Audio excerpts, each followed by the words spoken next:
come to Pentreath Hall, which is one of my favourite shops.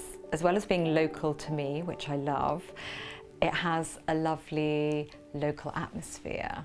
The whole shop invites you to start making collections, I think. The way the shop's laid out, just on the display tables, you see this kind of really enticing mix of pattern and colour and different heights and shapes. It's wonderful to see how ideas that might seem intimidating on paper or on Instagram, when you come somewhere like this and you see it working in what's actually a very small, cosy space.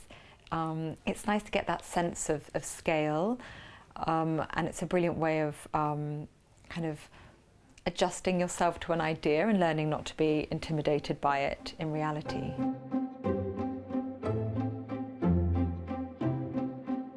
So in Pentreath Hall at the moment, they've got this brilliant display of botanical framed prints on the wall, and they quite often have something like this up. They're very good at collecting images and framing them en masse and filling their walls with them. And it's a really small, cosy shop, so it's quite nice to come and see how something like that works in a small space. It doesn't have to be a grand wall, but what you will see is a real kind of proper commitment to the space. So they do them almost floor to ceiling and the full width of the wall, which I really like. Sometimes when things are done a little bit half-heartedly, or because you're not sort of fully confident about what you're doing, it can look a little bit sad. So if in doubt, sometimes it's better to go the whole hog, and then you can always kind of take it back a bit, reduce it afterwards. But I think it's definitely worth just pushing yourself through the pain barrier of doubt and seeing what happens.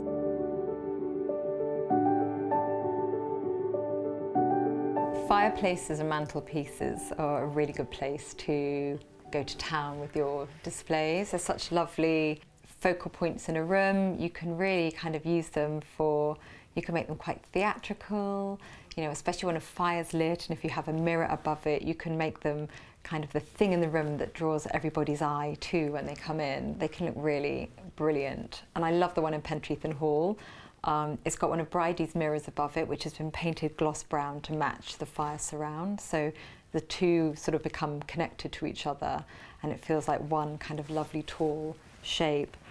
There are so many brilliant things in the shop for creating an arrangement. The things that Bridie and Ben sell are really kind of geared up to exactly this kind of situation. So we're going to try a few different things out and see what we can create. So I'm going to start with this really lovely antique ceramic. It's quite nice with mantelpieces, I think, if you're not quite sure where to begin. It doesn't hurt to kind of go with a bit of symmetry. There's always a strength in symmetry, especially with kind of the shape it makes. When you've got this kind of, it's automatically dramatic. Some people are very good at just, putting up a mixture of things they've got lying around, like postcards and, birds' eggs and whatever it might be, and they always seem to end up with something that's naturally amazing. But if you're not confident in that way, then giving yourself symmetry as a framework is actually a pretty safe place to start. And in this shop, they have quite a lot of pairs of things, which is quite cool. So if you get your good centerpiece thing going, then I really like these big obelisks covered in marbled paper. They're kind of like colourful and placeful, but they have a base in sort of classical shapes. It's a bit like you're sort of building a little world with them. If you think about your mantelpiece a bit like you might a skyline, that's quite a good way too, sort of think about the ups and the downs and the different shapes. But I'm going to sort of bookend the mantelpiece using these. They're quite solid, and then they'll sort of draw the eye inwards. So now we've got a sort of beginnings of a framework. I think it's really nice to have candles on the mantelpiece. And obviously you can have loads of different coloured candles to play with. But I think the height that candles bring, and then obviously, it's always just nice to have candles lit at home. I've got these lovely little ceramic leaves that Bridie makes. So it's quite nice to have the bigger areas of interest, and then some smaller things that kind of take the eye down and give people something to sort of focus in on and enjoy beyond the really big things. So these leaves aren't particularly precious, and so it's quite nice just to have them just leaning at the back, so you're not kind of making a major thing out of them, but they're just sort of there being, you know, interesting and a little bit of a, you know, a bit of a curiosity. These are quite fun, Bridie's brush pots. This is her new letter. There's a strong possibility, you already know about Bridie's brush pots, but they're so much fun and the colours are brilliant, and actually, you know, this is all looking very pretty but a bit formal. Maybe you want kind of something a bit more unexpected in there, or you want to break the symmetry, which can be quite nice. Anyway, so we're going to stick one of Bridie's lovely little brush pots in there, and you could put some flowers in there as well if you wanted to create, or you know, something sort of green coming out and falling, or I mean, paintbrushes, that's what they're for.